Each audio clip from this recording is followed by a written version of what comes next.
The views and opinions expressed by callers, guests, and hosts do not necessarily reflect those of the Black Talk Radio Network and Black Talk Media Project. Black Talk Radio is new black media for the new millennium.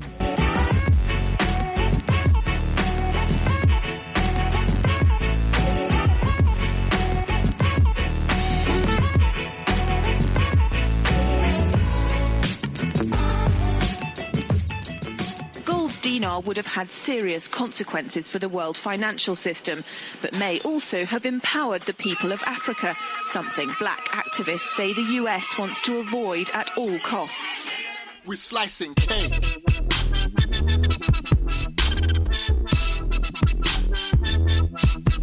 We're slicing cake.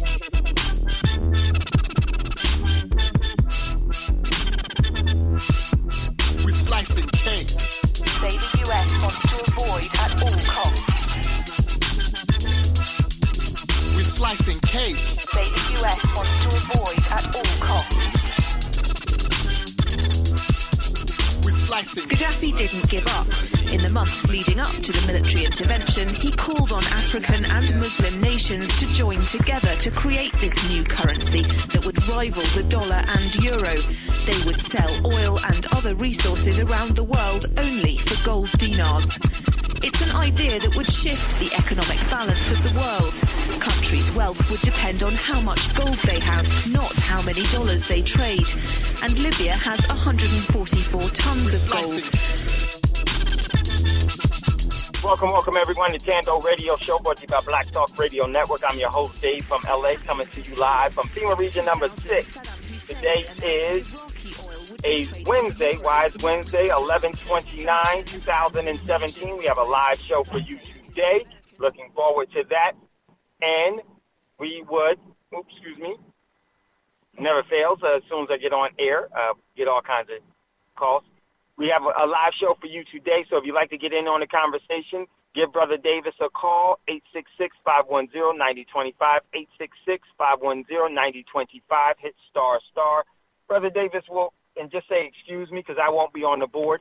Actually have a meeting that I need to do.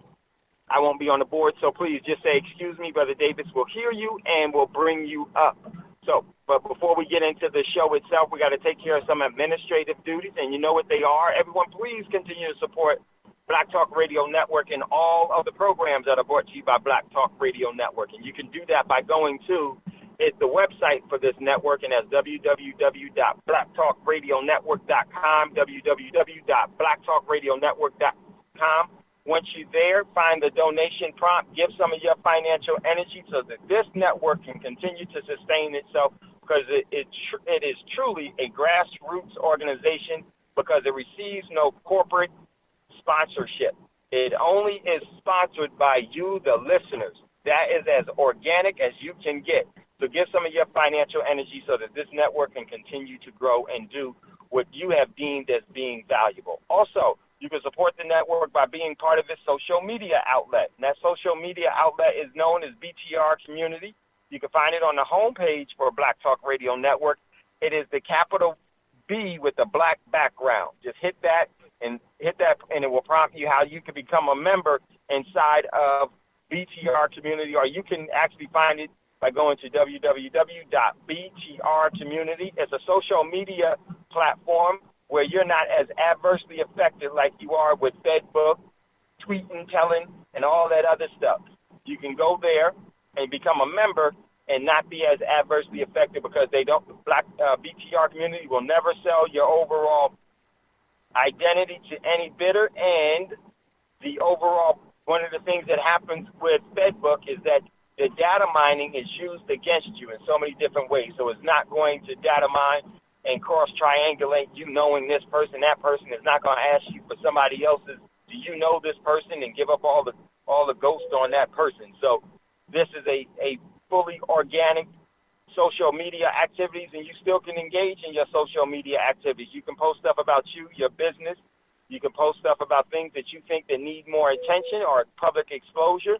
So definitely, for only $24 a year, that's $24 a year, you could become a member inside of BTR Community and engage in all of your social media activities. Also, if you would like to acquire real money, You could do that by going to Prosperity Mint. And even though we're not paid as a king or a queen or a lady and a gentleman, you definitely can save as one. At Prosperity Mint, you can exchange your debt instruments for real assets. So go to Prosperity Mint, PROSPERITYMINTMT.com, and make sure that you email info@prosperitymint.com, and just say that you are a new buyer, and someone will get in contact with you to explain the overall buying process. That is to your benefit. Very, very important that happens, and you will be glad that you did follow that instruction at that particular time. So definitely go there. Also, we have a couple of great opportunities in Coins of Change. I'm going to, for you, the Thando Radio Show listeners, tomorrow I will probably do a membership call for you all that are at Thando Radio Show, and any new members that you want to bring in. And I would definitely say for those of you that are in Coins of Change, go into the resource and hit the documents and actually find out, and so that you can talk to people about Coins of Change and the overall value of it. It's absolutely the one of the best ways to acquire real wealth. And I say that because it's based off of crowdfunding. Extremely, extremely important in the cryptocurrency space. So, and if you would like more information, you can definitely text me at 951-790-8330 or email me at wolf6pack1@gmail.com and just say that you want to find out more information or want some information on the Coins of Change. Today I missed some of my emails. Well, I didn't miss them. I just haven't been able to respond to them. Been running around doing some videos. We're going to have a Coins of Change YouTube video that was done with the good brother Ben X, who is with me right now, my man Ben X. We just finished a YouTube video for Coins of Change. Phenomenal work.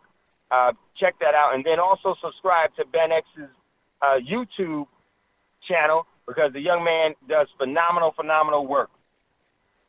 So look out for that. So with that being said, also, if you'd like to do a trading platform of the cryptocurrencies, we're in Trade Coin Club. Definitely reach out to me, and I will definitely send that information to you as well. So many different things, and it's critical that we do that because of what's going on in the world. We need to be able to withstand the overall threats and the overall paradigm change, the economic paradigm changing that's going to happen. You need to be prepared for that. And these are some of the vehicles that you can use in order to acquire assets. You always use currency to acquire money. Very, very important that we do that.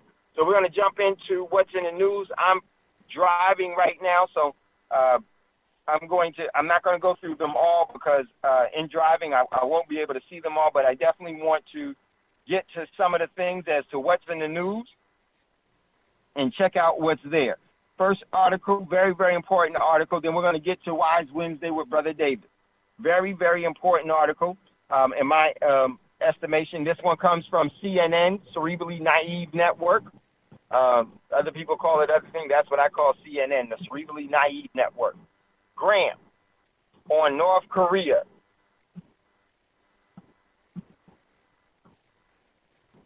We're headed to war if things don't change. And in that whole conversation that celebrity figurehead Lindsey Graham gave to celebrity figurehead anchor Wolf Blitzer yesterday on Cerebrally Naive Network, and he said in his quote, I'm trying to drive and look at this. If there's a war with North Korea, it will be because North Korea brought it on itself. And we're headed to war if things don't change. And one of the things in that conversation, he says that the U.S. is willing to go to war with North Korea. And let me tell you, that war will be a World War III that will lead to GNW1, Global Nuclear War 1. You need to be thoroughly prepared for that. That is on the horizon because war is the easiest and most effective way to depopulate the planet. Next article from RT Russia International. Seizing of Russians' Forex reserves in the U.S. would mean declaration of financial war. And they also said gold. Seizing of their reserves, their Forex reserves, or their federal reserves, and as well as gold. Why is that happening? Because they know that that's what's going to happen. And it's the gold that they're going to try to take from Russia. And Russia has already said if they do that, that is an act of financial war, which means that Russia will actually engage in a physical war with the U.S. This is the overall paradigm moving towards WW3, World War III, and GNW1, Global Nuclear War 1. So check out that article. Next one comes from another CNN. Trump on North Korea, celebrity figurehead Trump on North Korea ICBM missile launch. We will take care of it. And I'm going to tell you, very few options that they have because now North Korea has the capability, and I've always said from the very beginning, years back, that North Korea had nuclear weapons that were able to reach the U.S., all parts of the U.S. So, remember they kept saying North Korea hadn't passed this threshold, that threshold. Well, they've already passed it a long time ago because there is no such thing as the government of North Korea. It's a fraternity of governments, and they're all in it together against us. So check out that article. Next one, a couple more. This one from Business Insider. South Korea and Japan leaders agree. They're no longer going to tolerate North Korea's threat to security. So you know what that means. The whole thing is going to go up in smoke. Next article comes from Russia Insider. Russia is going all in on Bitcoin, and everyone's got a theory. I can't read the small print because I'm driving, so check out that article as well. Another post I put from Active Post: financial crisis, imminent or inevitable? Both. Next article, very, very powerful one. This comes from Middle East Monitor. China to deploy troops to fight along Assad in Syria.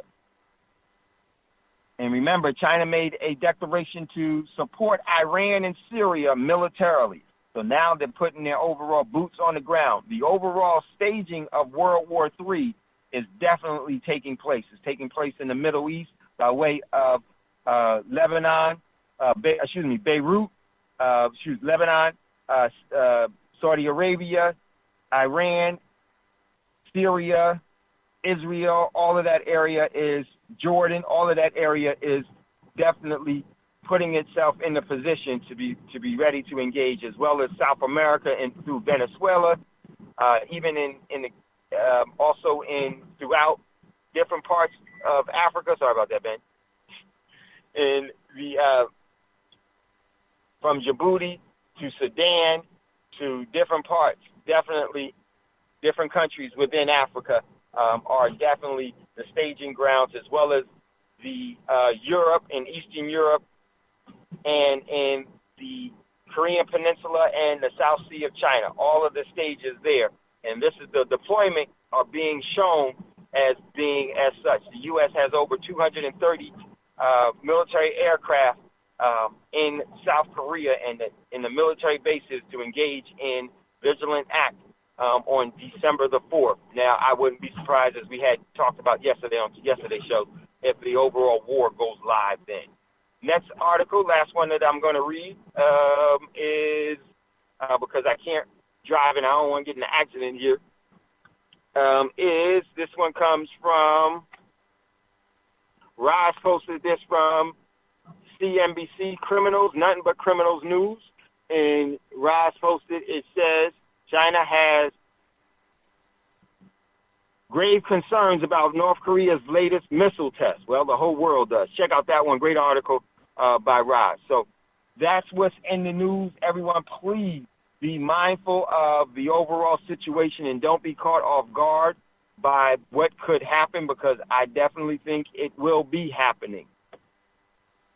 So position yourself, your family, and our community so that you'll be have options when they jump everything off. Okay? So with that being said, that's what's in the news, and we're going to follow up tomorrow and oops, 1 second, and the rest of this week on some things in regards to that, because I definitely think that is an immediate threat. And that is what we need to be concerned about. So, with that being said, I'm not quite sure if Brother Davis is on the board. If so, I'm going to turn the show over to Brother Davis. Hey, my brother. Hey, my brother, Brother Davis. Thank you so much. It's always good to hear the voice. Yes, it is. Always, always. Brother Davis, did you get the text I sent yesterday? Did you? Yes, I did. I appreciate that, brother. I didn't get a chance to activate it yet because my wife and I have been busy today, but we're definitely going to jump on that tonight, probably after the call. Okay. All right, fantastic. Just wanted to make sure. Yes, sir. Not a problem. My brothers and sisters, I want to let you know we are living in the most absolute time of history. Absolutely, somebody could do something crazy. Absolutely, we have gotten here based on the ignorance of individuals. Absolutely, they want you to be scared of where you are. And it's absolutely our purpose to control it. Because if we don't, we become victimized by it. And one of the most unique things about being human is that everywhere you look, you see other people who look like you or other people who you simulate. But either way it goes, you're not the only person that's dealing with what the world is going through. There are some things that you can do, and the things that you can do is going to give you the result that you seek. And the reason why it's going to give you the result that you seek is because you're activating yourself to do something. There's a lot of people out here that are doing nothing at all. We serve a greater purpose in understanding the things that are important to ourselves. I mean, those things that are important to us is what we are literally acting upon or acting for, or however you want to see it. But the reason why I say that is because a lot of times you'll find yourself in situations that are beyond your control, and that's what's happening externally. All that's beyond your control. Reason being is because let's look at the dynamics of it. You would have never let something like this reach this point. Why? Because of the possibilities. Do you realize how many countries have the ability to initiate global nuclear war? I mean, think about it. It's really sad that they find that to be a solution. Because you know what? All that is destruction is never going to be the solution. History has taught us that. So we have to learn not to focus on those things that literally are going on around us. Oh, be aware of them, absolutely. But if you're going to make a contribution, then you need to make a contribution where you could magnify your voice. Be with like-minded people. Get in forums in which your voice can be heard as one, or many voices can be heard as one. But right now, I mean, I think the most immediate thing we could do is examine our lives. One of the things that Westernism does not teach us to do, and that is to evaluate our lives day by day. And the reason why it doesn't is because it wants you to think at the end of the day, it's really the opportunity for you to sleep. But really, sleeping is a part of the package of birth. And so you need it. And see, a lot of the stuff that's going on outside of you, you don't need. But you present yourself to it anyway. So just think if you had a result that which you can literally tap into, get fortified to be able to prioritize everything that is that you want to do today and then implement that and stay focused on that whole all day. And then when you get home, evaluate what you were able to accomplish. Because that way you could see the path that you're laying and the foundation you're building. This stuff that's going on externally, this is what they call the clash of egos. That's what it is, a bunch of egotistical people who think they have rights that they're not entitled to. Many things set them off in that direction. Power is one of the things that set them off in that direction. I don't know about you, but I really don't want to be put in a situation where I have power over someone else's life. I would like to be a part of their life. But think about that, to have power over someone else's life.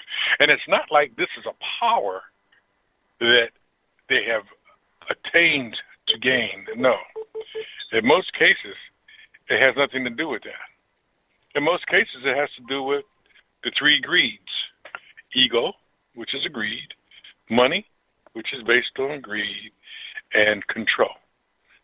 The sad part about it is that the average person, the average human being, does not focus on these sort of things in the course of the day. Because literally, they're looking at their own life. You want to keep control of things of your own life. You don't really need to exalt your ego if you're accomplishing the things that you wanted to accomplish during the course of that day, because you're building on something. And that something you're building on don't have to be a great coliseum. That may just be peace of mind. And see, the sad part about it is that a lot of people would like to get there to that point of peace of mind. But there's so many things that are obstacles that are in their way that they don't see peace of mind as a attribute of who they are. A lot of them probably don't even see peace.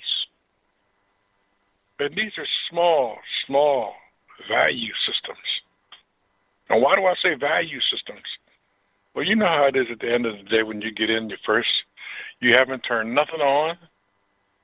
You got through the traffic, whatever your obstacle is of transportation. You finally get into the house. You don't hear anything. You may kick your shoes off, put your feet up, and just sit there for a minute and enjoy the silence. Because your day has been so cluttered with those acts of aggression. And you see, a lot of us don't want to see them as acts of aggression, but anytime you're intruded upon, whether it be sound, whether it be visual, whether it be someone else, it's actually an intrusion, which is an aggression into your personal space.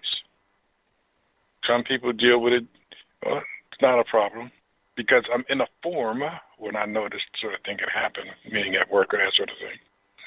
And then other people, their egos jump in right away. Who do you think you are? I mean, you're imposing on my time.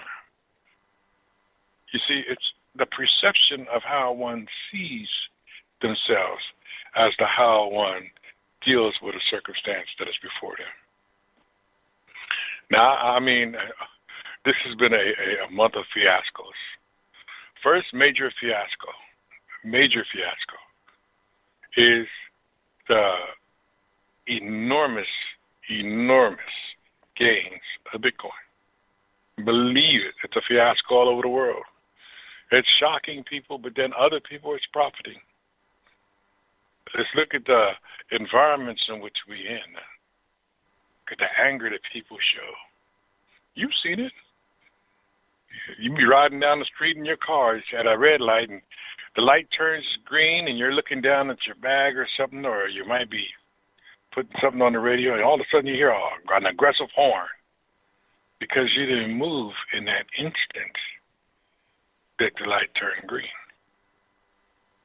There's a lot of things that are going around us, but you know what we fail to realize? That when we don't focus on our own individual needs, we contribute to that. And when I say focus on our own individual needs, I don't mean that you have to let everyone else know what you're doing. Whether you're in a hurry, whether you're running late or whether you don't want to be there at all. But these are the times in which we live. I sometimes wonder when I take my walks, I walk my dog. When I take my walks and I got that time, it's just a blessing because when I'm on the road, I don't get it like that. And I just listen to the birds and smell the air, and I look at the changes that the seasons are going through. It makes me realize that I'm still in touch. A lot of us, so many things are happening to us simultaneously that we just get out of touch. And you see, those become things of value in these diverse times. Why? Because you've seen it. You turn on the TV, and it's going to hammer you with fear. Even if you turn it on for entertainment, it hammers you with fear. You ever noticed the lineup of shows today that are built on the fear and destruction? Do you realize why all of that's going on? It's going on because it wants to desensitize you. Because, see, when you become desensitized, it's easier for you to act outside of your normality. Because normally, I mean, let's face it, you can see someone's aggression, and if it's not anything you can do about it, you accept it and keep moving. Then there are other times where you can see someone's aggression, and you might know one of the people you can still say, yo, wait a minute, man, you ain't going to take all of that. And you're getting upset with each other. You've been knowing each other for years. You look at what situation that you're in. See, that's when you can do something about it. Do I suggest you do that with every circumstance? That's up to the individual. Because I think I would deal with different things different than other people, and I'm quite sure they would deal with them different than I would. But yet and still, here we are, and according to what's happening around us, they don't know us, but they're going to victimize us according to what they think. And the reason why is because they think they got that right. Which comes back to the very first statement. What makes people think they have right to judge, rule, control, or end other people's lives? You realize that's against the universal law of oneness? See, we operate in all of these laws every day, but we don't know how to reach a point where we're in a position of control, where we can say, I'm not going to do this, and that I'm not going to do this carries itself through the whole day because of the different things that come into play. I was talking to a sister the other day who said, you know what, I don't eat lunch anymore because literally I take that time and I like to meditate, which is great. I thought it was a very powerful thing. And then in the very next breath, it's like, even when I tell people at work every day, they still ask me, you want to go to lunch? You want to go to lunch? I said, yeah. And she said, why do people do that? I said, that's a great question, because they may not realize it's an intrusion. She said, but it is. I said, yeah. She said, but I never really thought about it being an intrusion, but when you said it, it is. I said, yeah, well, we have to learn to deal with those sort of things. And if we learn to deal with them justly, then we can be able to get over that circumstance with that person and still maintain a quality relationship with them, if that's what you want. And she said, you know what? It seems like people are so angry and in a hurry. I said, oh, this is all by design. She said, you think so? I said, oh, yeah, this is by design. She said, what do you mean? I said, well, if you take and you're standing at the corner and you look at the average traffic light, between the time that each one of those three lights hit their colors and start that cycle again, you will see either an act of aggression, an act of anger, or some act of disappointment. She said, you know what? I never thought about it. I said, well, try it sometime, and you will see. And for those of you, this is your first time hearing this, try it. The Northeast is a very populated area. The Midwest is somewhat when you get in the Chicago area. California is super populated. And when you get in those condensed areas, what are major mass areas, but when the the environment is all out during that hour of the day, you're going to see so many acts of aggression and anger and egotism that really is going to make you realize just how good you have it, being able to understand who you are and what you're trying to achieve and make that your focus. Because many, many, many don't. So that's why it's important at the end of our day, even as you lay your head down, just look at your day. Did you accomplish the things that you wanted to accomplish? Did you do the things that you wanted to do? Sometimes it may be interacting with other people. Well, these are our tools. All of these are our tools. And we have to learn to use our tools to make our circumstance better. Because when we don't,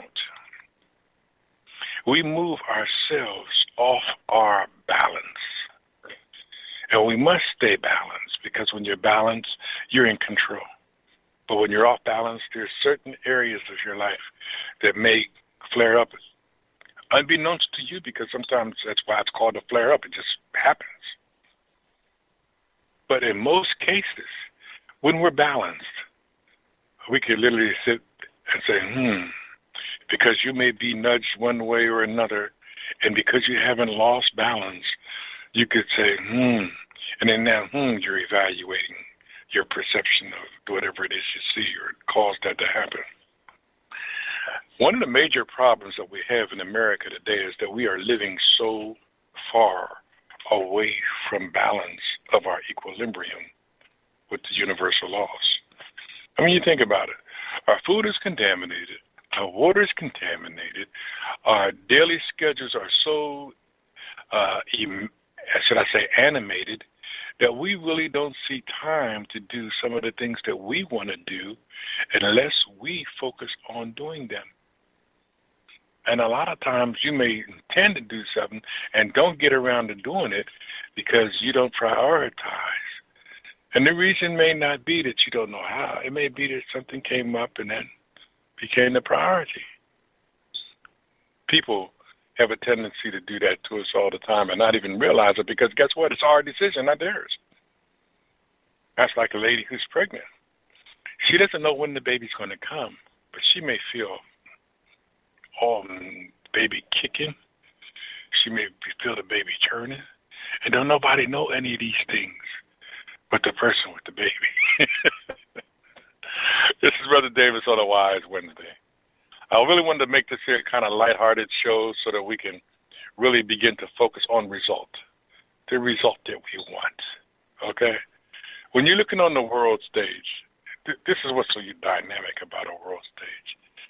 Everybody wants to flaunt their ego based on the amount of money they have, based on the position they hold, based on how they're perceived by the world. When you think about it, these are the people who were really off balance. And the sad part about it is that them being off balance can have irreparable effect on the earth. Think about that. Do you think a war would have an irreparable effect on the earth? Actually, there are things going on now without war that's having an irreparable effect on the earth. For those of you who know, how about the Hadron Collider? If you listen to what they're saying about it, that's having a irreparable effect on the earth. Look at HAARP, weather, controlling the weather. If you have done your due diligence, you realize that when they're shooting microwave rays into what they call seeded clouds, and in order to produce this rain, there is a reaction to a reaction. And some annals of science think that the reaction is felt in the plates of the earth, the shifting of the plates. That's why we've had so many more different hurricanes. I mean, not hurricanes, but different earthquakes and that sort of thing, tidal waves. You notice how tsunamis are even being more prevalent nowadays? Have you heard about the iceberg as big as Delaware? That's another thing. Oh, yeah, that broke off in the Antarctic. They're not talking about that. Because the perception is that if they don't talk about it, you won't know about it. And they don't have to form your opinion. Because see, that's what media does. Media thinks that because the most part of America does not read, they form their opinion by what the media says. And you know what's unique about that? They've cultivated it that way. They've programmed it that way. And we, being the people who may have been seen the media or whatever, when we go out to converse about it, if we haven't done our own due diligence, we're going to repeat what we heard, whether we know it to be true or not, because of the program design. And the program is designed to perpetuate the story they want you to believe instead of the truth. And we just seen that with the Colin Kaepernick situation, for those of you who are kind of caught on the fence of what I mean by that. And to give you a brief synopsis, Colin Kaepernick took a knee, and he took a knee because his statement was, I wanted to protest America's abuse of black people due to being police brutality and that sort of thing, in a few words.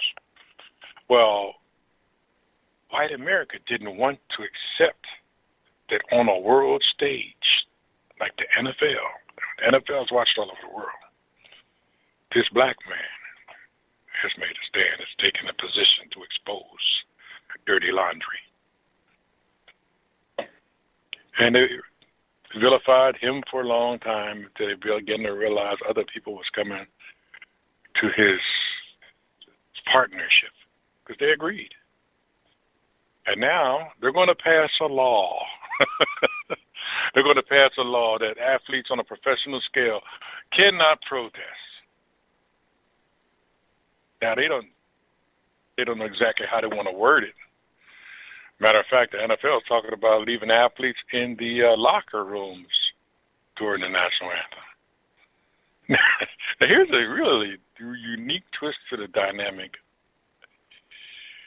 That whole national anthem thing is staged in order to keep you in a patriotic mindset. So if they go to war, they get volunteers. That's right. There's a certain portion of America who will volunteer. I mean, let's face it. Most people who go into the service, especially people of color, they don't go into the service because of their patriotic duty. It's some apathy, whether it be a lack of jobs, maybe it's they live in an area that don't have the resources to educate them. They may come from a poverty background. There's a number of different things, but when you ask the average person, they're not telling you, I'm going in because it's my patriotic duty. No, they're not. No, they are not. Some will tell you, well, I want to go to college, and this is my way of doing it. People have their reasons, and listen, I don't knock them. But in reality, coming back to the point of issue, all of these people that are doing whatever they choose because of their military purpose will still understand Colin Kaepernick's stance had nothing to do with the military, but they changed the dynamic. They changed the concept to what they wanted it to be because they're constantly programming. And that program was not supposed to be happening. That you know what they call that? Yeah, they call that a deja vu. Why do they call it a deja vu? Because they don't want it to happen again. A deja vu is something that happens once, and when you see it, you notice it because it's out of order. It's different. And that's what it was. And they don't want it to happen again. But see, you have to understand Colin Kaepernick, from his perspective, even if he didn't realize what was going to happen, it happened. But see, that's what's so important about us prioritizing ourselves. Because even if you didn't realize what was going to happen, it's going to happen. It's going to happen. That's like a person trying to lose weight. Well, if you don't change something, if you don't do something to initiate that. It ain't going to happen because you're going to stay back into your old habits. See, he changed something. Because remember now, he'd been in the NFL for a number of years. And you know, he literally made a statement before, but it wasn't the same manner. It didn't get the same type of attention as this did. But the reason why I point these things out to you is because this is where we are. We must take responsibility for our lives. We must make statements. We must come together. We must see like-minded people as a part of the whole volume of voice. For a long time, I've heard people say, you know, I like to get together with you, but, you know, you hang out with so-and-so, and me and them don't get along. That don't make a difference. If you're like-minded, it doesn't make a difference.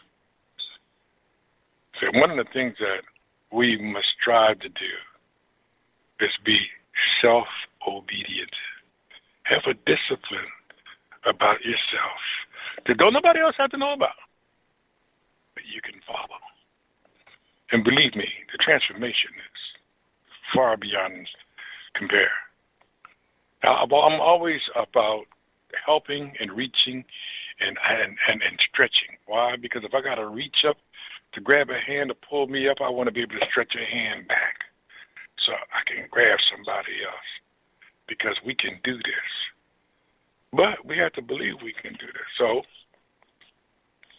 that's why I come from the perspective that I come from, because I want people to understand that, there's a lot of things going on around you that keeps us in the crosshairs, whether it's the crosshairs of time, the crosshairs of destruction, the crosshairs of poison, because that's what's happening to a lot of the food, the water, and now even the skies. They're talking about blocking the sun from the earth. Can you imagine the dynamics? So when you hear stuff like that, and then you see stuff like what Monsanto is doing, you know, there's evil in the world, and the role that you have to play becomes pivotal.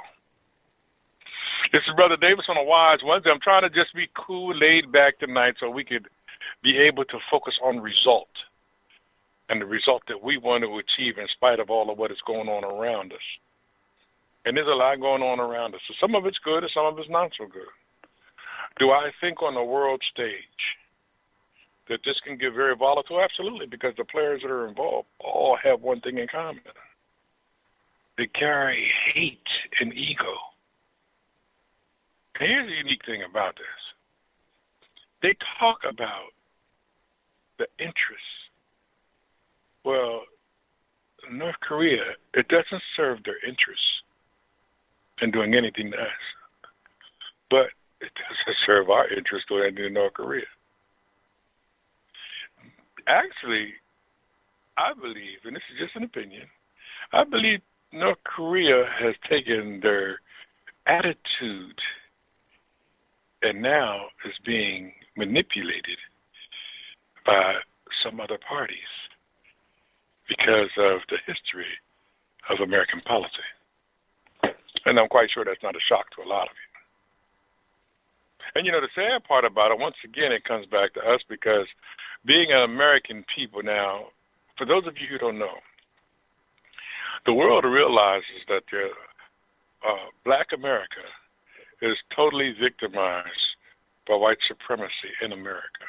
A lot of the world realizes that. And it may or may not be an advantage or a disadvantage in whatever it is to come. Because I'm going to tell you something. Regardless of what happens, they are not focusing on the American people. They'll just be the victims. And not all of them will, but there'll be many victims. They're focusing on American policy and policy makers. And you know who they are. Especially now you know who they are. And see, another thing of that is that we have to understand that while these things policies are going down, the Americans' voice was not heard. Even if they didn't agree, their voice was not as loud as the compliance. And see, that's one of the biggest problems with every level of social interaction. That when you see something that you know shouldn't happen, but you say nothing, that's complicit. And see, that's why a lot of times you hear people say today, well, that wasn't me. That was my ancestors. You benefited by it, so you were complicit. And a lot of times we fail to realize the importance of what complicity means. So we should be complicit in the changes that are needed for us as a people in every community that we live in. And we should be able to bring our resources together instead of measuring who has what. Because ultimately, if one community is hit, everybody in that community is going to suffer. So it's so important for us to really know ourselves. I see that concept all the time when people wear shirts and symbols that says, know thyself. And I'm just curious enough to say, what do you know about yourself? And I look at the look on their face because they don't expect that question. So they look around and turn around, right? You know how they turn right back at you. They turn it right back. What do you know about yourself? I'm self-disciplined. Oh, what does that mean? See, that is what we need to do. We need to start the ball in the direction of result. When I say I'm self-disciplined, I mean that I practice being a priority to myself so that I can better serve whatever it is I'm giving myself to. And when I make myself the priority, I'm better equipped for whatever it is I'm giving myself to, because then I have understanding of my limitations. I understand of my what capacity I can work at, or what capacity is required of me. And see, the best part about that is that in any given circumstance, when it comes to you, you begin to look at yourself as the priority. And some things don't fit. That's just the nature of being human, though. Some things just don't fit. If it don't fit your schedule, why commit to it?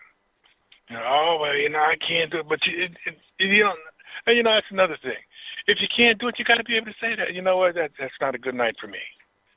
I don't. That's not what I don't get involved in that. But maybe I can help in another way. See, people have a tendency to take what you say as who you are, and in reality, that's only a small attribute of your day. It may not have anything to do with who you are. More that it has to do with your priorities. And I'm going to tell you, if it's not a good day, I'm going to tell you, that's not a good day. It's not a good time. I'm going to tell you, no, it's not a good time. I mean, I've gotten to a point sometimes where people would come by your house unexpected and say, wait a minute, I thought you'd give me a call first. It's not a good time for me. But what you doing? See, that's literally prying there.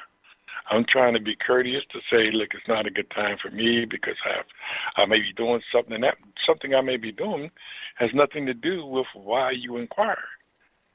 So once again, it requires of me to make a decision on my own priorities. Do I even want to expose that to them? So we're trying to get to a point where we can put our priorities in place so that we can get to the result that we seek. And that is the major provision for getting there, to be able to put those things in place. This is Brother Davis on a Wise Wednesday. I would love for this to be a monologue. I'm quite sure I'm not the only person that feels this way. And the reason why I'm pointing this out to you is because with everything that's getting ready to come down the pike, we got to be able to learn to prioritize. If not, we're going to be going in every wind of doctrine, because guess what? There's going to be a lot of help me. I'm hungry. Do you have? You ever pull up and go to a grocery store or a convenience store, and somebody's out there saying, yo, man, you got some change? You see, your concept of how to deal with that may be taken away from the priority of why you were there. That's why it's so important to know yourself. I know people say, I don't give money away. I give money to organizations. They say, I give it to church or I give it to sponsor. I understand that. Don't get me wrong. Don't get me wrong. But see, sometimes you got to evaluate. Maybe if I just give enough for one meal. I mean, I've taken them in and said, look, buy what you want. Because at least I know they're eating that. If that's what they need, I know I can give them what they need, and I keep on going. The whole thing is to be able to move in this world comfortably with a balance, with a priority, and most of all, growing in your circumstance. Because there's a lot of things coming down the line now that literally is going to bring a lot of animosity out of people. A lot of animosity out of people. Because they're going to feel like they have no business being in the situation. Perfect example is Donald Trump's reaction to that last nuclear missile. I'm going to take care of it, or something to that effect. But what does that mean? Does that mean you're going to go to war? Does that mean you're going to have words? Does that mean that you're going to sit down with a group of people in like-mindedness to find a solution? Don't give me, I'm going to take care of it, and I don't know by the way you tweet, you have no idea how to prioritize your life. Come on. There's a lot of things going on. But most of all, we have no control over what he does or says, and he's supposed to be the most powerful position in the free world. And guess what? We know, being here in America, that literally he don't want that job. He thought he did. But when he got in there and realized the power that he thought he was going to get, he wasn't. How many of you remember that day when President Obama was the president, he was getting ready, Donald Trump had won the office, and he was going in to talk to the president about the transfer of power? You see his face and how jubilant and egotistical he was when he went into that meeting. But when he came out that meeting, he was humble as a lamb. You see, truth has a way of changing things and changing people. When he went in there, he probably sat down with President Obama and said, yeah, well, I'm going to change this and I'm going to change that. And President Obama pointed at your seat and said, sit down. He said, let me give you some truth about this office that may save your life. And by the time he came out of there, he was like, President Obama's a great man. He's a very intelligent man. You know why? Because the truth changes you. That's why do you think he put all those people around him that have a lot of money? Because he figures if they come after him, they come after one, they come after all. And guess what? By no means are they the most powerful people in the world. Because, see, they answer to people. The sad part is that the people that they answer to in most cases don't even live in this country. Now, for those of you who really haven't caught on to that, let me give you a minute. Because, yes, in most cases, the most powerful people running this country don't even live in this country. You think they're going to let their wife run down to the grocery store and go to a Walmart and buy what we had to buy if you choose to shop there? Because Walmart is one of the biggest purveyors of genetically modified organisms there is. And if you notice, most of the local grocery stores now, they're all trying to buy local or buy organic. And the reason why they're doing that is because, guess what? They understand the food supply. They see what's going on. Look, because we are being victimized by some don't mean that there's not opportunities somewhere else. That's one of the reasons why you hear a lot more. You ever notice more shows on farming and gardening now?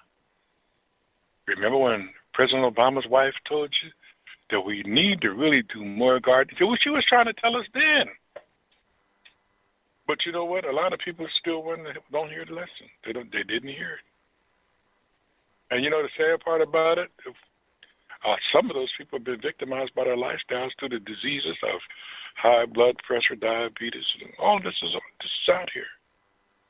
It's really taking control of our lives when we don't take control of our lives. So that's why it's so important for us to prioritize and evaluate at the end of the day. Because that way you see what you're doing and you're laying the foundation for that child that's behind you whom you love so much, but you really can't expose them to everything. Because you know they're not emotionally enough or strong enough or mature enough to deal with that kind of information. Yes, please speak up and answer the show, brother. Is there someone in queue? No, Brother Davis. Okay. Well, I'll tell you what. We get ready to come up on a break. And one of the unique things that I want to point out about us going into this break is that I really want you to take the time and think about the things that we're talking about tonight. Think about how you prioritize, what you would do in a given situation. You know these things are coming. And see, we have to answer to ourselves first. Because when these things jump off, that person, that little person looking at you, are going to expect you to have some answers. And see, if you learn these tools now, they're all going to come into play. And the best part about it is that when you know what they are, you can operate with them with full confidence. Because literally you'll put yourself in a ready position. So this is Brother Davis on a Wise Wednesday. We're coming up on a 7 o'clock break. And I want you to know that regardless of where you are, you're not disconnected from who you are. You can make change that is going to be good, not only for you, not only for your family, but you're going to see that change manifest itself externally. Because what you do in your subconscious comes out in your conscious. And this is just natural order, natural law. And the reason why I point that out to you is because with all you heard prior to me coming on, you had to be asking yourself some serious questions. So we need to prioritize so that we can put ourselves in a position to take control and move forward regardless of what the circumstance may be. And understand how I say that. Regardless of what the circumstance may be.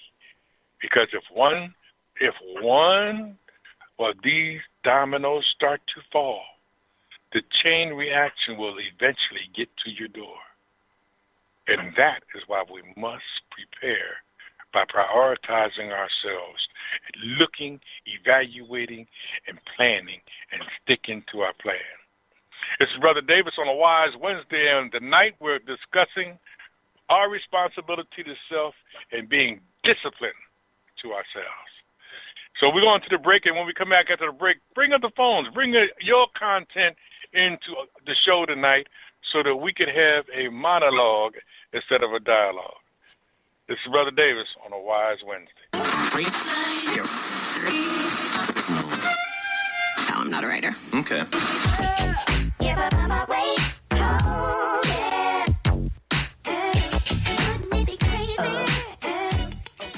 Black Talk Radio since 2008, providing new black media for the masses.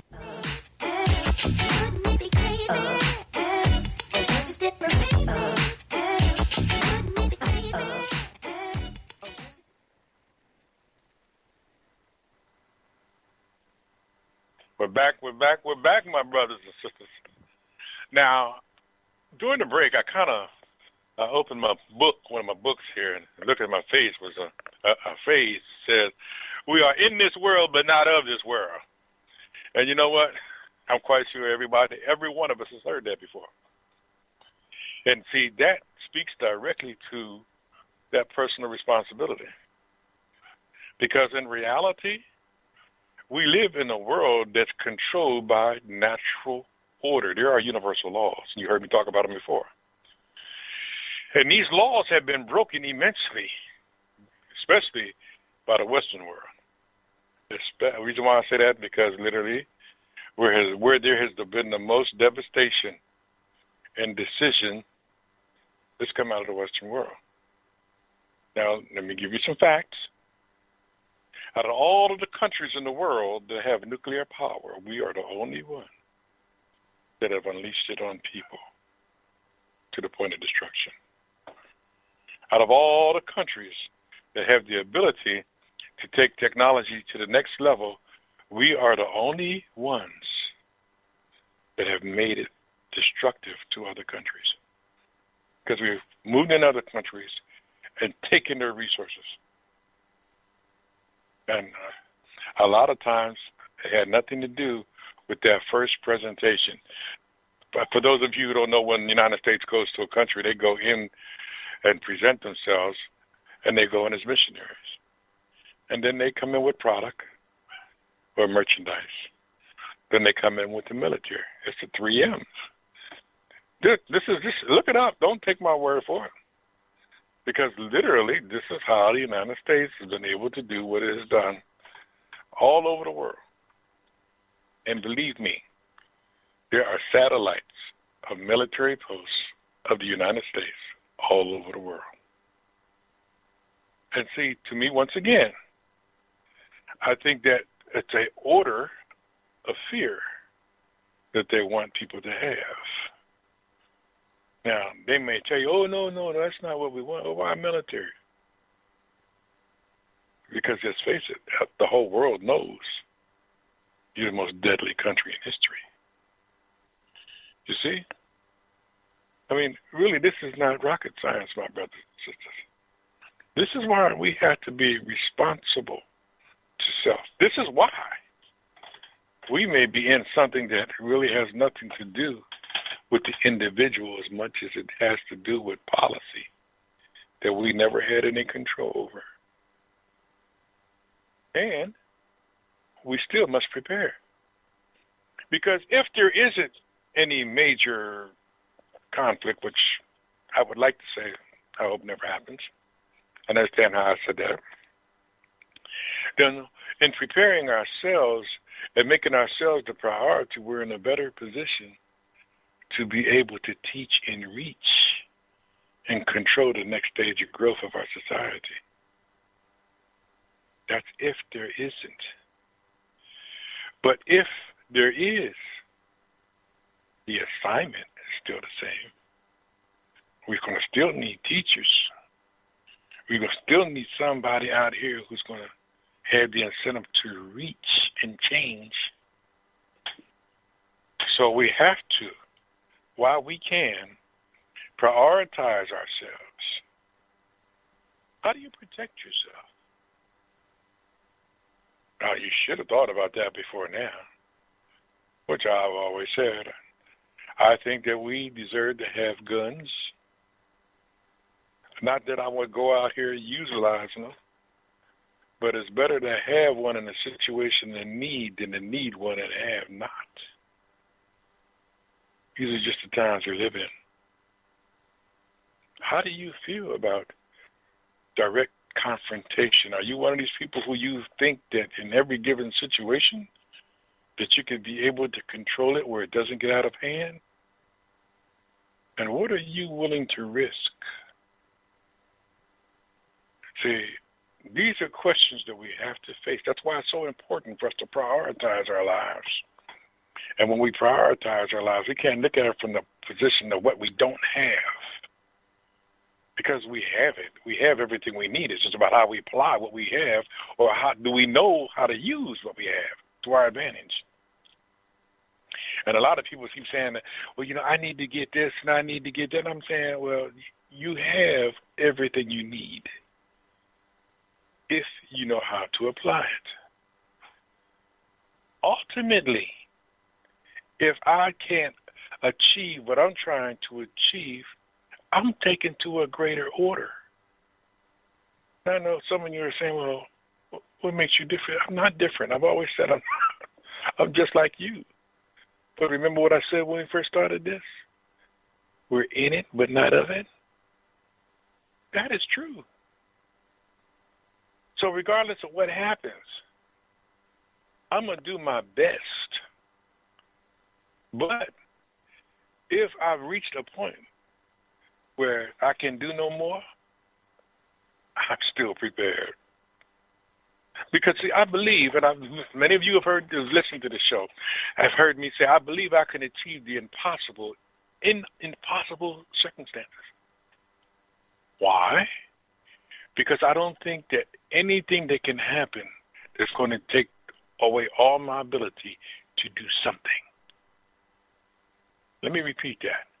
I don't think there is anything that can happen that can take away all of my ability to stop me from doing something. So, and that something may not appear to be much to most people. But you know what? I have seen in my lifetime some pretty remarkable things. And I believe I'm going to see a whole lot more, especially when I look at the quality of that caliber of people that are out here in this world. I mean, there are people who don't even know yet what they're about to do. And I'm telling you already, before they even realize it, it's profound. And when they do it, they're going to be like, wow. And they may not even realize that they're doing it while they're doing it, but because they prioritized, they have some idea that they're going to do something. Are y'all getting this yet? Because I'm going to tell you something, that what is about to happen in this external world, it's going to happen if it must be.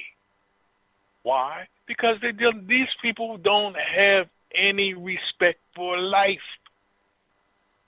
for humanity. They've demonstrated that. They demonstrated it at wars. They demonstrated it in churches. They demonstrated it on the streets.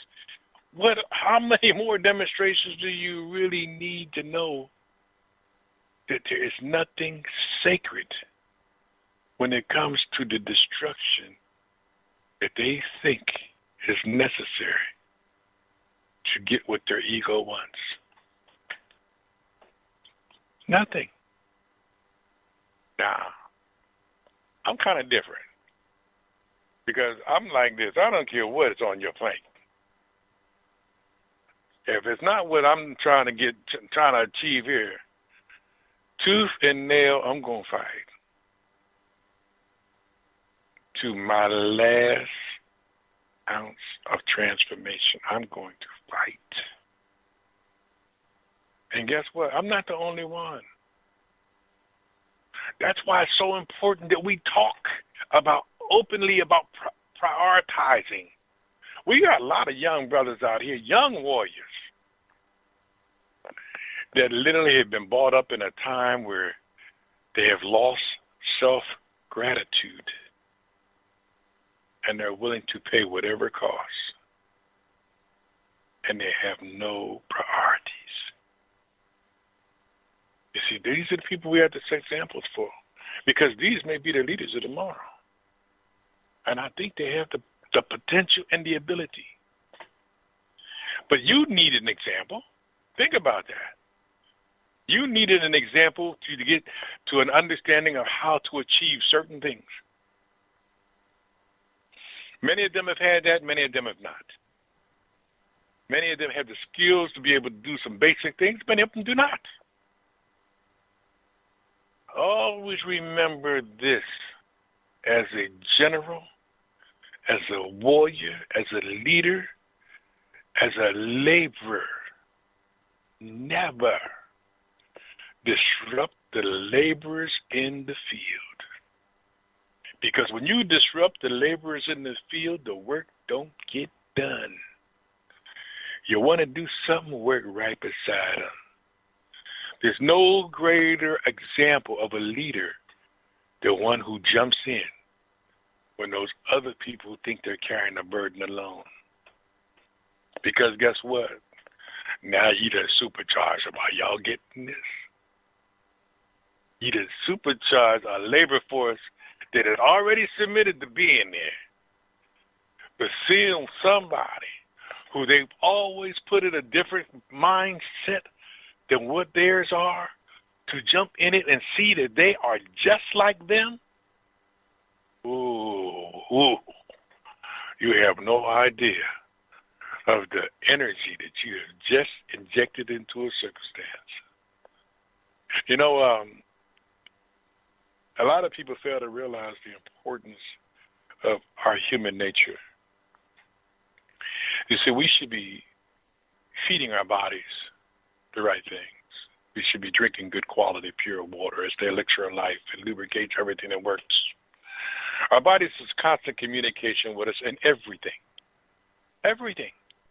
Do you realize that when you make a bad decision, your body goes through that transition? When you make a good decision, your body goes through that transition. When you eat well, your body goes through that transition. When you eat bad, your body goes through that transition. That sounds like the universe to me.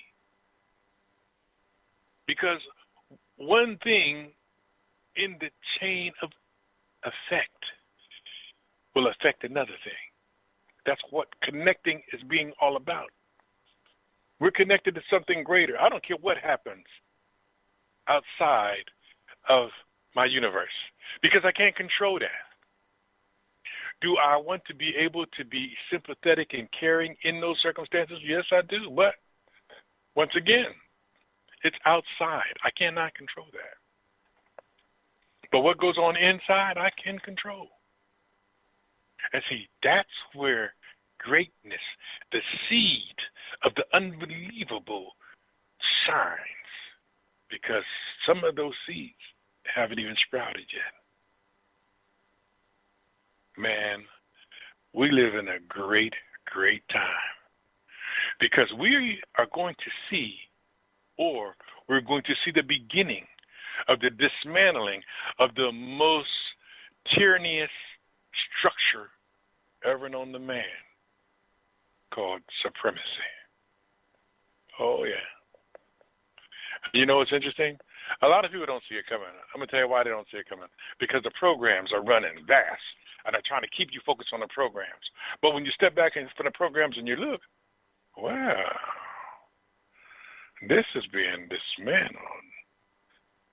Well, that's dismantled. That's going to have effect on that. So let's openly discuss it. Okay, the United States dollar is about to have a serious fall, and guess what? Now, all of a sudden, you see the rise of cryptocurrency? Oh, and the great thing about it is it has no central point of control.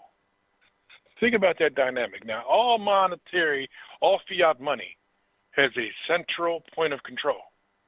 And that central point of control is really how the whole country is directed to flow. So if we are in the position of power and we are in the central point of control, then that changes the dynamic of the people who controlled it before. Now, every civilization changes. We are about or beginning to see that changing process. One of the unique things about this, and I mentioned it on Valentine's Radio Show, is that we are 50 years into the age of Aquarius. So we left the Passaic age, and we are vastly entering the age of Aquarius. Now, each one of these age periods takes about 2,100 years. And in the age of Aquarius, this is the age of promise, the age of change, the age of refreshing. I'm going to tell you, all of these terms, they excite me. They excite me, especially in times like this. Is it going to be easy getting there? Absolutely not. May we have to go through this crap with this world right now as it is? Maybe so. But in reality, we didn't think the old civilization was just going to say, okay, our time is up, excuse us. No. So no civilization want to die out. So you should expect, and just like I expect some uncomfortness. But I expect uncomfortness, keeping in mind that I'm not going to be the only one uncomfortable. So I want to do what I can, where I can, for whom I can. So if I get or need, someone else will have that same mindset when it comes to me or mine. Because I'm going to tell you something. We, as humanity, have stopped depending on our ability to be human. And we have taken on the cloak of that concept of mystery that they want you to think has control over you. That's why you see all these here crazy movies on TVs. And you go to the average movie, you realize in the average movie, we went to, what's the last movie? Oh, we went to see the new Kingsman. Now, there had to be at least, off the top of my head, at least 100 people die in that movie. Think about that. In a 2-hour movie, it had to be at least 100 people die. You don't think for 1 minute that they're not doing that on purpose? They're trying to desensitize a certain amount of people to death. You know why? Because they want those people to react the way they want them to. And a large majority of them will, because they're running the program. But a large majority of them won't, because they see the program. They see the time. They see the changes. And they realize that what they're going to do or trying to do or want to do is not going to make a big difference in the realm of things. And you know what? That may be part of the transformation. I don't know. But that's fine. That's fine, because guess what? I would love to get through this craziness and embrace the dawning of the age of Aquarius. Because that's what is about to happen. The rise.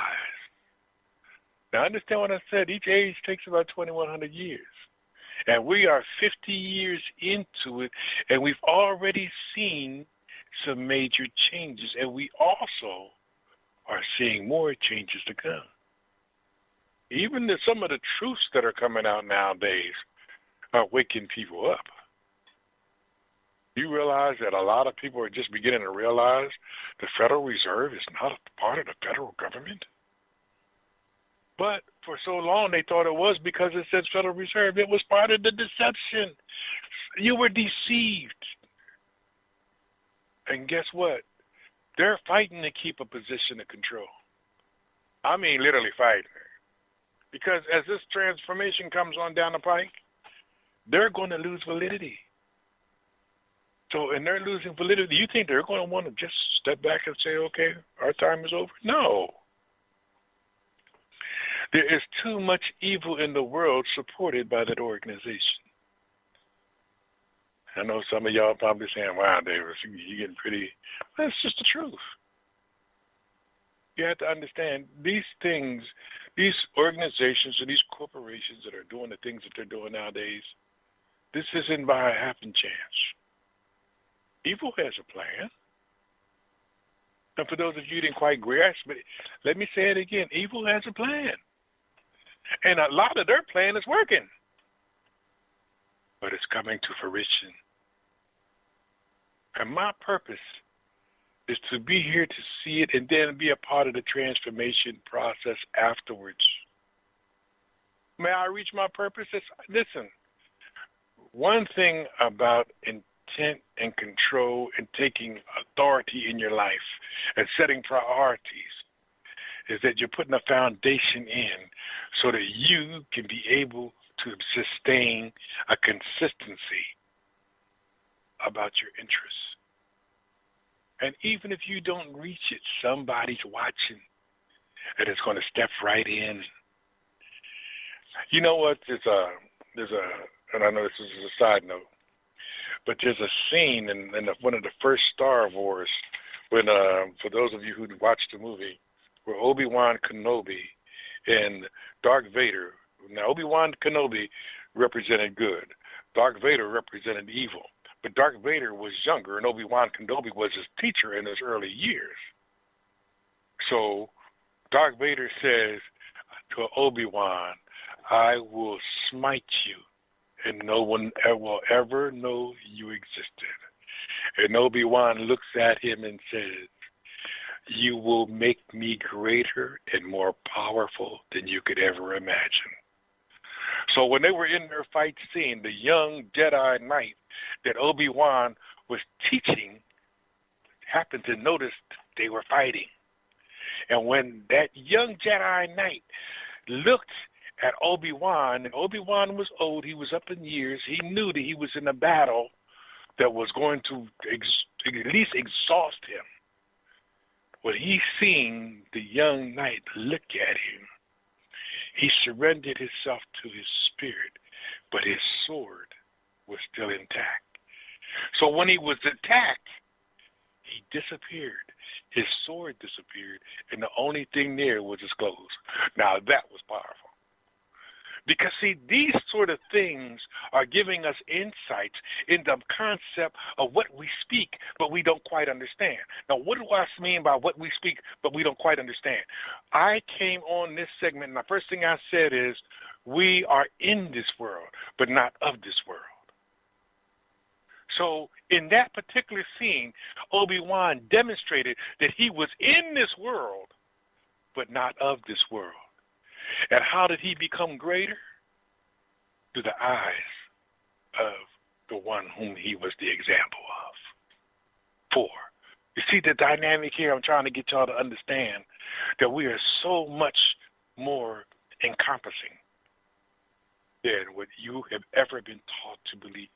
And it really stems back to the universal laws and how they were designed for our spirits to have a time and space existence in a temple, this vessel called a body, and communicates with every aspect of it.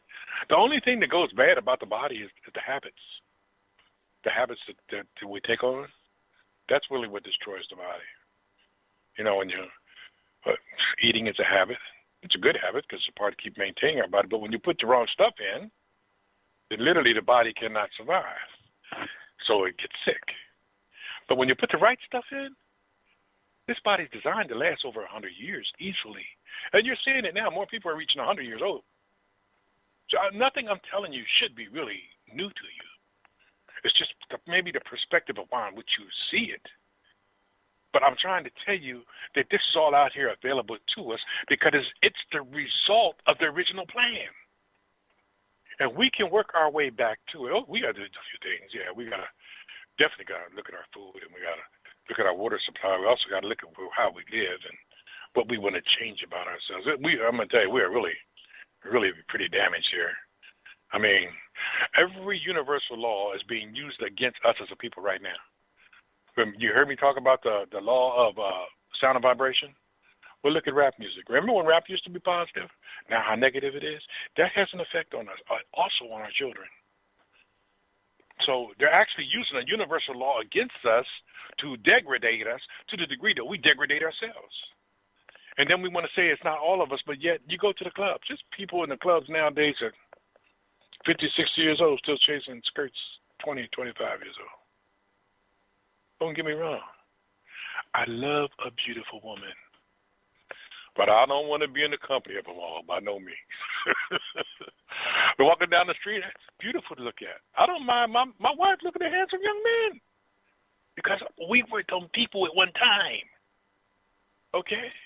But the best part about that is that we could enjoy it in our old age. Is there someone in queue? One of the main things I really want you to understand is that nothing happens with you until you. Let me repeat that. Nothing happens with you until you. And one of the main things that people say, or people may think, is, okay, I got this. But when you ask them, well, what is your discipline? They don't know. My discipline is to prioritize my life in order to be able to become greater than my Father. That's a powerful statement. So in doing so, I mean, you remember Dad took care of the bills. He took care of the house, took care of the kids. You know what I mean? The mom was there. She nourished us. She embraced us. I think all the little things that I did with my children, from taking them bike rides and taking them to the parks, just having them one-on-one conversations. I'm not unlike you. Let me point this out very clear. I don't want you to think that any one person has a market on this. No. I'm going to tell you, I really wanted to be the parent that I thought my parents were to me. And I thought I had good parents, but I didn't have them long. My mother died when I was 12 years old. So I really didn't have a chance to embrace and love her the way I wanted to, because as I got older, I didn't really understand how much I missed her until I got older. One of the things that worked out for us is that there were 7 of us. So, but there were 6 of us, I'm sorry. But the family was always over family's house. So our family, who really was a family of 7, was actually a family of 58 or 59.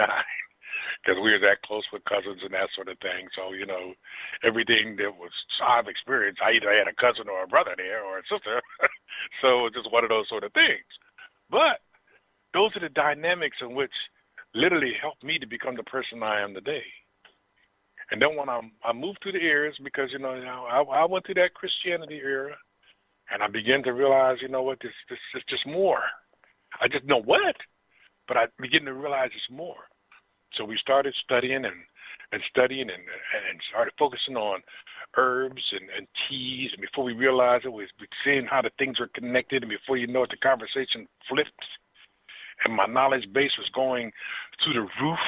And I was trying to encompass all of this. And I'm realizing, what every thought I have emanates the energy in my body. So I wanted to learn how to direct that energy to keep me healthy, to be able to operate on a level that literally would be new to me. So I started to do the things to get myself to achieve that. I started meditating. I started praying. I know sometimes my wife had to look at me and say, I don't understand it all, but just keep me involved, keep me abreast. And sometimes she just stepped back and just gave me room. And I did the same thing with her, because she's a phenomenal woman. She talks about fruits and vegetables. She talks about medicines and elixirs. She talks about teas. And sometimes I gotta be quiet and humble myself to the gifts she's bringing. And the best part about it is that when we come together, and she makes a meal, maybe some brown rice and kale, and she'll have some water on the side, and she'll have something, a side dish, just that I like.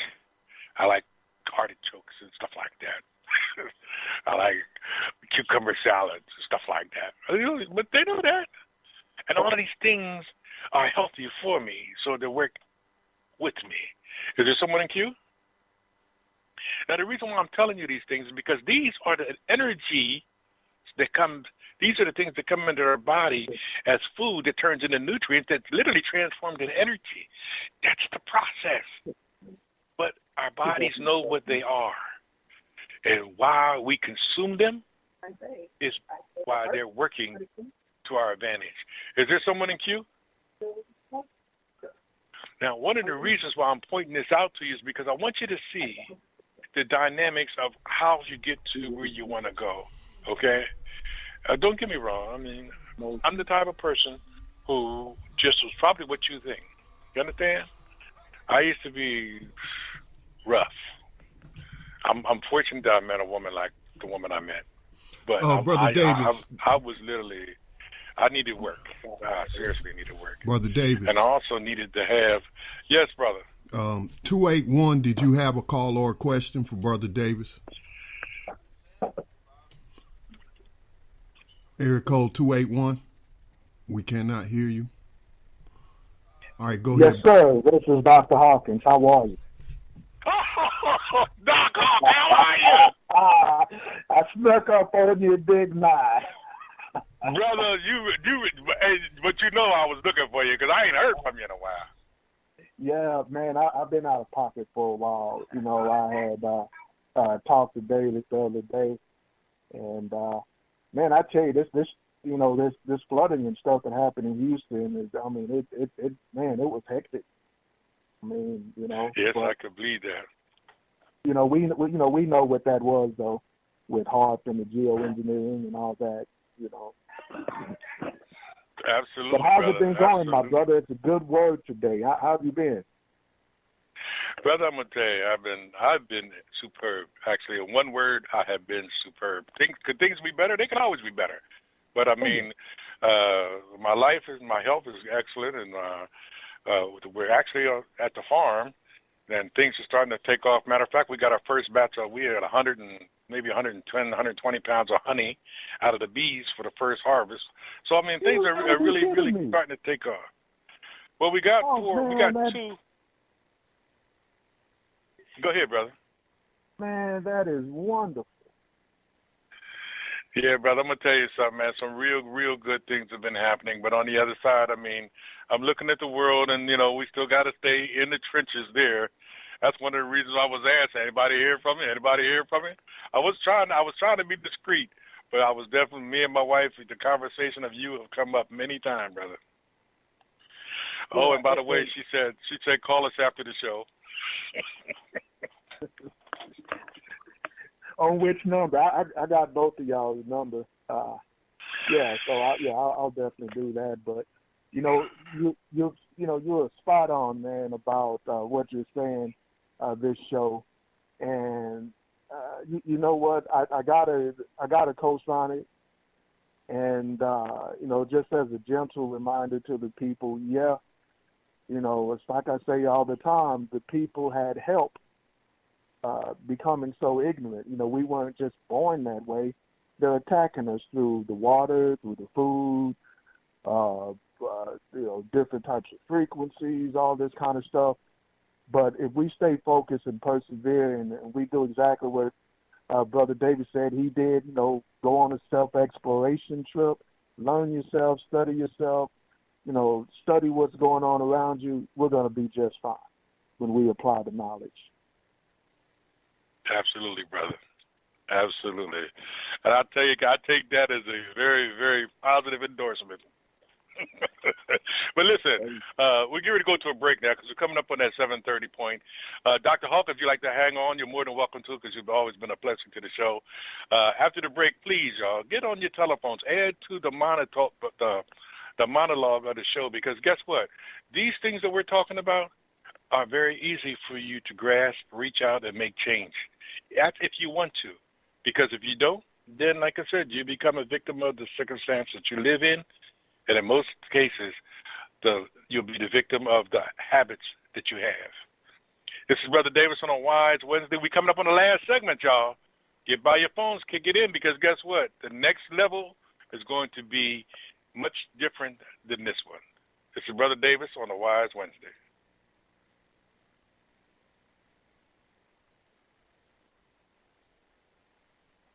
Hey, Scott, are you there? No, I'm not a writer. Okay.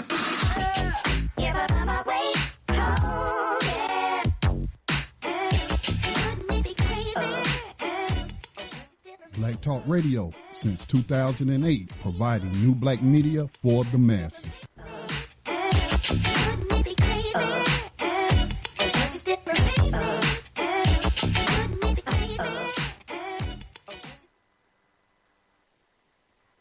Okay, we're back, ladies and gentlemen. This last segment's only going to be about maybe 20 minutes at the most because literally we like to give some room before the next show comes in. But I also want to point out a few things that you might have overlooked. The way we cleanse ourselves. Do you realize how many chemicals we're putting on the largest organ in our body, which is our skin? When we bathe, whatever is in there, whatever chemicals are in there, are going directly onto the largest organ of our body. Now, here's what's unique about that. And the reason why I point it out is that your skin literally absorbs that into it. So if it's a negative chemical, and there are soaps and shampoos with negative chemicals, and they have a reaction on our body, we have to be able to identify that so that we can make the differences that is needed so that we can take that out of our system in reference to identifying how we prioritize ourselves, take it out of our system. So if you're using a soap that makes you itch or later on at night you tossing and turning because you just can't get comfortable, well, that may not have to do with your being. That may have to do with how the soap is put together itself. Now, the reason why I'm pointing that out is because we use the African black soap. Now, I watched this being made. This video's on YouTube. One of the things that attracted me to this soap is that there's all natural ingredients in it. There's no chemicals. Literally, you'll see them pour it into, after they make it and they heat it up and they pour it into these molds. You can actually buy the soap mold with the brown paper that they use. It's powerful. I've been using this soap for about at least 20 years. At least 20 years. And I'm going to tell you something. It's phenomenal on how it lathers and how it cleans my skin. But most of all, any time that I've come across brothers, and I say brothers exclusively because you know how they shave and they get that black shadow on their face because of the nubble and the stubble. Well, I used to get that. But I started shaving with this black soap. And then after I shaved with the black soap, I always put shea butter all over on. So when I would shave with the black soap and put the shea butter on, my skin was being transformed. And see, I didn't realize what the whole totality was going on. Then I met an African brother who literally was familiar with the soap. It's part of his heritage, and he was telling me about how they would bathe with the soap and then literally sit in the sun and put on shea butter. And I mean, literally, it was a family ritual. Not that they all did it together, but they all did it in the family. And the reason why they did it is because it was something that was handed down to them for so many generations that they just never questioned it. And I'm looking at how this is transforming. Don't take my word for it. You got any cuts, bruises on your skin? Start bathing with this African black soap, and then after you bathe with it, put that shea butter on. It heals the skin. It moisturizes it. I'm going to tell you, it's phenomenal. I was joking with a brother in the service down here in South Carolina, and we were talking. I said, well, you want to know the power of it? Use it on your feet. He said, oh, Brother Davis, don't go there. I said, no, I'm going to tell you straight up. Use it on your feet. And my wife and his wife started laughing because, see, I didn't know how bad his feet were. I just said use it on your feet because my mother, once again, we go back to examples. My grandmother used to always say to me, don't wait till you're 50 years old to take care of your feet. And as a child, I really didn't think much of it. I just thought that was just her talking. But as I got older, I always took care of my feet. It was one of those things that stayed in the back of my mind.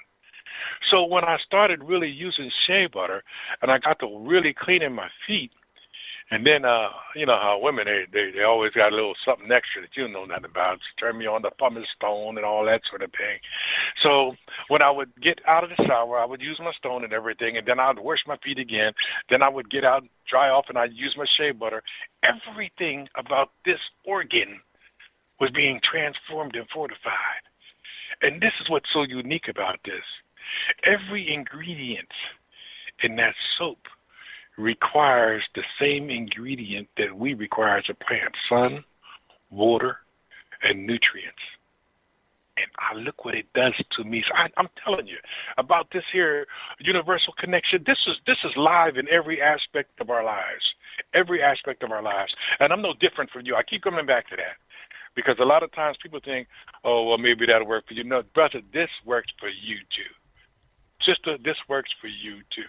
And please, don't take my word for it. Next time you go to the flea market or something, you see them brothers selling that black soap wrapped in that brown paper, because that's how I get it. Sometimes I get the block and just cut it off and give my children some. But it's always the same. It's always the same process. The brother was telling me they've been making that soap the same way for at least the 45 years that he could remember. They had been making the soap that same way. And the shea butter, that same process. And we can get it here in the United States. And guess what? Most black people, when you ask them about it, oh, they heard about it, but do they use it? A lot of them use shea butter from Palmolive or someplace. You know why? Because they've understood the power of shea butter. So when you get shea butter, those type of places, that's not all shea butter. That might have some shea butter in it, but it's not all shea butter. It's not all black soap. It might have some black soap in it, but it ain't all black soap. But you get it down there when you see that black soap wrapped in a brown paper that's tucked in, look like it's been wrapped, that's the original. When you see that shea butter in that plastic thing and you wipe your hand across it, it's hard, don't be surprised. Because sometimes it's hard until it's whipped. But I'm telling you, if you want to take care of your skin, it is the best. Even, like I said, for shave, I shave my head with it. I shave my face with it. With the black soap and the red. Listen, ain't no shame in my game. None at all. Because I'm trying to show you and tell you the transformation it has on me. I know it's going to have a transformation on you. I told you about the brother down the south with the beard and the bad feet. And now he praises it. Oh, man, anytime I shave, all I do, I shave my black butter, my black soap, and my shea butter. That's all I do. I put up my feet. I get my feet done. If I get a pedicure, when I do my feet, I go ahead and do the same thing to my feet. It is the truth that we are returning to. It is the deceptions that we're leaving behind. It is the transformation of what is going on around us that is allowing us to be at a point where we may see civilization change right before our eyes because of the path that civilization has laid. And I'm going to tell you something. I am eager to greet every aspect of the age of Aquarius because I believe it's more than just our time. I believe it's more than just our time. And the best part about it is that we have children that we can literally teach the way they should learn. Oh, that's the next step. A lot of people fail to realize that, but as this money begins to change and as these transitions begin to happen, people will be becoming more and more emboldened.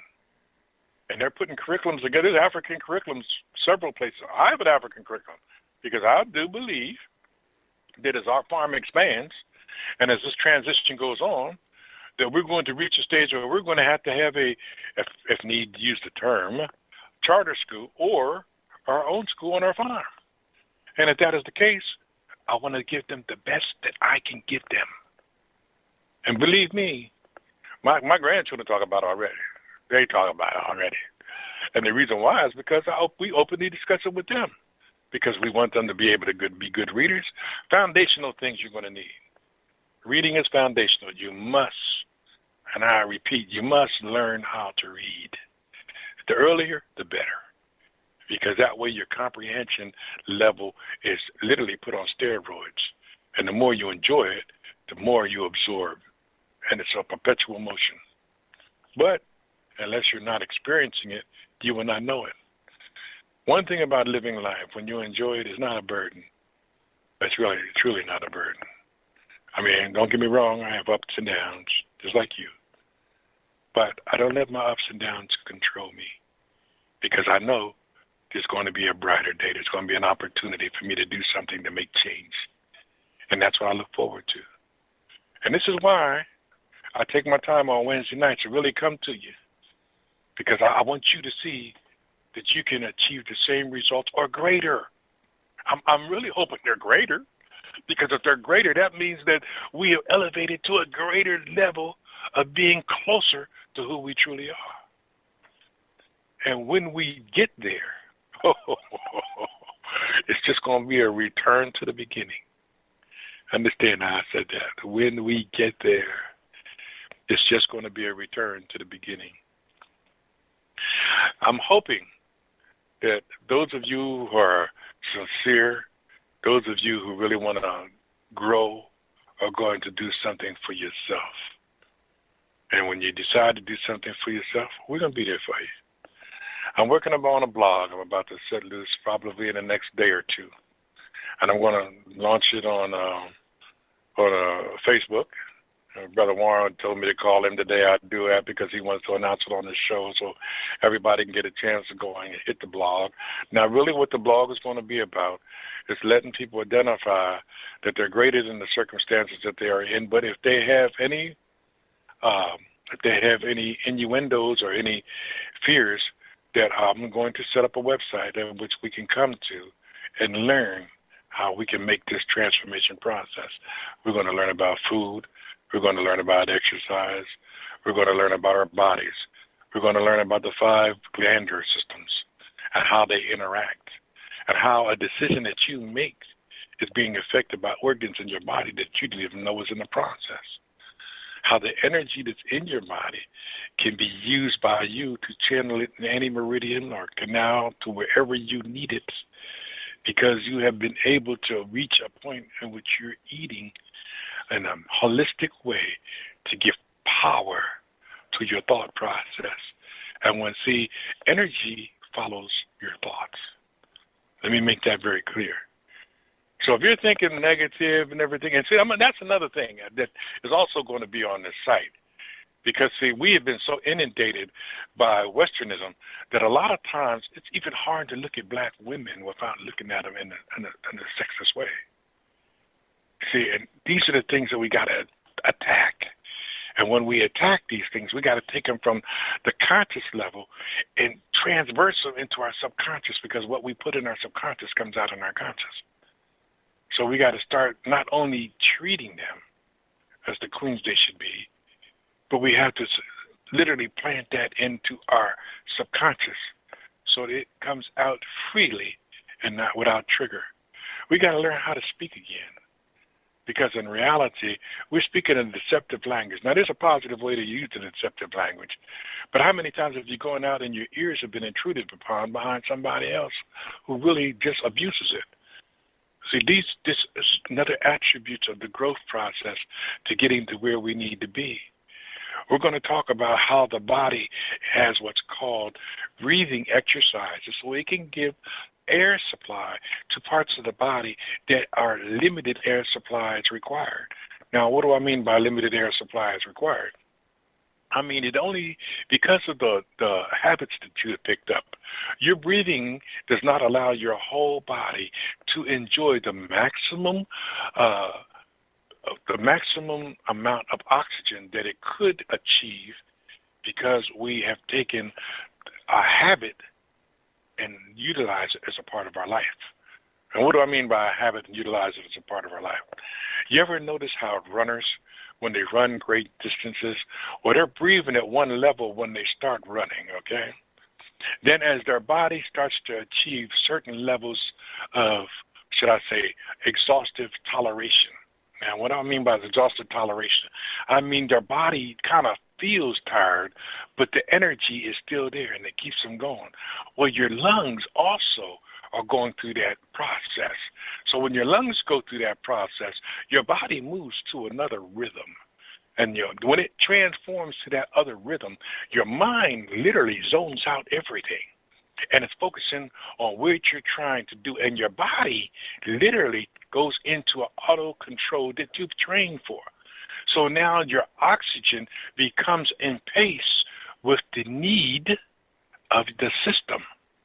So then you start breathing according to the need of the system. Now, a lot of people say, well, you know what, Brother Davis, I've experienced that. We all experience it, but here's what's so unique about every aspect of our body. Now, hold on to your seats. The better you get at it, the more you can do it. In other words, the deeper you go and come back, the greater the depth is available to you.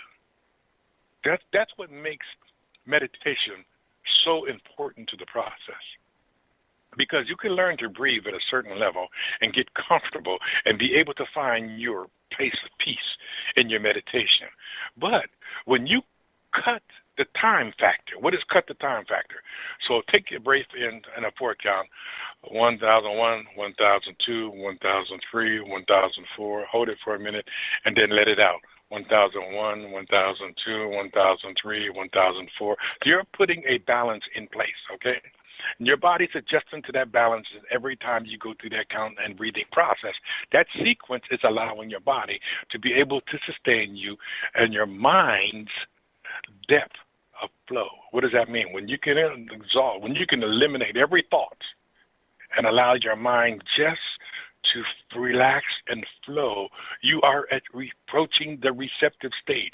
You have gone below the place of peace. Now, should I say above the place of peace? And now you're entering that realm that many, many, many people who meditate try to achieve. Because, see, now in that realm, you are open. But here's the unique thing about it. In that realm, you are open to receive those gifts that you knew existed but could not connect with on a conscious level. So you were required to go into a state of what's called mediumistic travel. And in your state of mediumistic travel, these things will be exposed to you. And the greater that you get at controlling your breathing in that forward process, then all of a sudden your forward process no longer is 1001, 1002, 1003, 1004. Your breathing process may be 1101, 1102. You see what I'm saying? So you've really expanded your breathing time by fortifying your respiratory system so it can sustain you into a greater and a more elevated state of receptionism. This is Brother Davis on the Wise Wednesday. We got a lot of things planned, because a lot of the places that are there for us, we have never visited because of the lifestyle we have led here in America and being in the West. This is Brother Davis on a Wise Wednesday. I'm hoping that you guys are getting this. I'm definitely going to launch my blog probably on the 1st. When I do, it's going to be on Facebook. I'm going to put a little information in there. Leave me your email address. That way I can set up my email list. And then when I do launch the page, I'll send everybody on the email list the first launching. And the reason being is because there's going to be some stuff in there that's really going to be able to open your eyes and look at yourself. I always say, look at yourself first. And then when you start seeing what you want to do, then you can actually give me feedback from the different articles. I'm talking to some specialists on different areas. One's a specialist in food, and my wife is going to be contributing to it. I'm also talking to a good friend of mine, a Swami, who has an immense background in meditation, and I'm quite sure he's going to want to make some contributions. And I'm also talking to people who are at the top of their field. So if you haven't got a call, don't be surprised if you get one, because I'm going to tell you something. This is not something that I'm doing because you need it. I'm doing this because I love you so much that if there's anything I could do to add to your life, it will be a great reward for me to be able to do it. This is Brother Davis on a Wise Wednesday. We're at the end of the show. I appreciate everybody who's listening. I appreciate every call that came in and the people who made the calls. Scotty, I appreciate you giving me the time on Black Talk Radio, which I'll call into being Black Talk Telecommunications. And please, everybody, we have 24/7 program here at Black Talk Radio. At any given time, you could call, or you could literally go on the radio and listen to Black Talk and grow. This is Brother Davis on a Wise Wednesday. And Scotty, I'm out, man. All right, thank you, Brother Davis. Brother Braggs, if you would chime us out, please.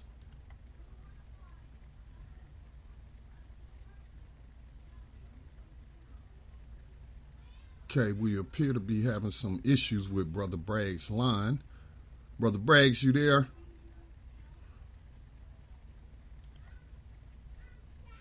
My phone just went blank. It's the weirdest thing. All the letters disappeared. All right, we can hear you. Can you hear me? Yes. All right, peace, peace. Peace.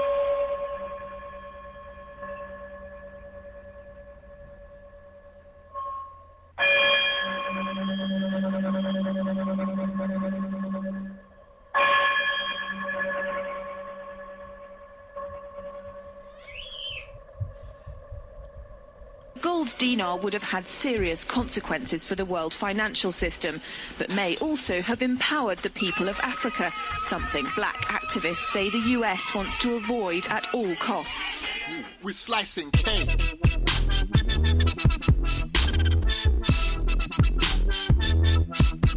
We're slicing cake.